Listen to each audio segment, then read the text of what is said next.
কুয়াশায় আচ্ছন্ন হয়ে আছে রাজধানী সহ দেশের উত্তরের বিভিন্ন অঞ্চল। সূর্যের দেখা না মেলায় অনেক এলাকায় তাপমাত্রার পারদও নিচের দিকে। এতে ভোগান্তিতে পড়েছেন দিনাজপুর, কুড়িগ্রাম সহ কয়েকটি জেলার মানুষ। সেসব খবর জানতে যাচ্ছি নীলফামারীতে। সেখানে আছেন আমাদের স্থানীয় প্রতিনিধি ইয়াসিন মোহাম্মদ সিথুন। সিথুন, নীলফামারীতে আজ শীতের তীব্রতা আপনি কেমন দেখছেন? খেটে খাওয়া মানুষের জীবনে কেমন প্রভাব পড়ছে?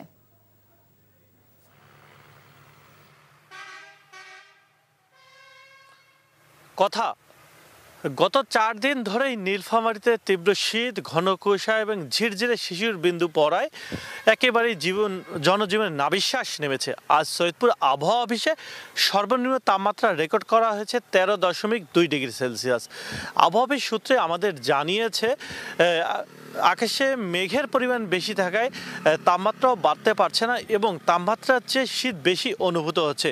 এই মেঘটা কেটে গেলেই কিন্তু তাপমাত্রা বাড়বে এবং শীতের তীব্রতাও অনেকটা কমবে।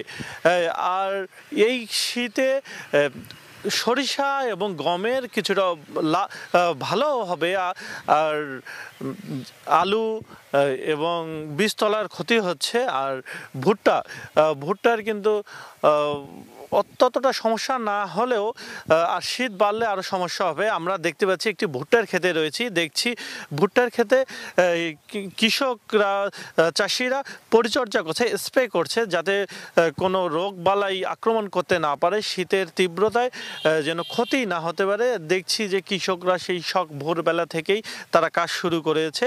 এখন সকাল 10টা বাজে, তারপরেও আপনারা কিন্তু ক্যামেরায় নিশ্চয়ই দেখছেন একেবারেই কুয়াশা আচ্ছন্ন রয়েছে আমার পিছনে। এই শীতে কিন্তু সবচেয়ে বেশি কষ্ট রয়েছে এই খেটে খাওয়া মানুষগুলো। এই তীব্র শীতে আপনারা ক্যামেরায় দেখলেন তারা কষ্ট করে তাদের ক্ষেত পরিচর্যা করছে। এছাড়াও যারা রিক্সা চালক, ভ্যান চালক, দিনমজুর এবং বিভিন্ন খেটে খাওয়া যেই মানুষগুলো রয়েছে তারা কিন্তু খুবই কষ্টে রয়েছে। তারা কাজের সন্ধানে বের হলেও কিন্তু কাজ পাচ্ছে না, এজন্য তারা আর্থিক কষ্টে রয়েছে, পরিবার পরিজন নিয়ে তাদের কষ্টে থাকছে।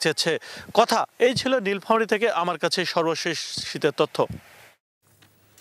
নীলফামারী থেকে শীতের খবর জানছিলাম। 250-টিরও বেশি ডিজাইন অপশন নিয়ে ওয়ালটন স্মার্ট ফ্রিজ, বোঝে আপনার প্রয়োজন।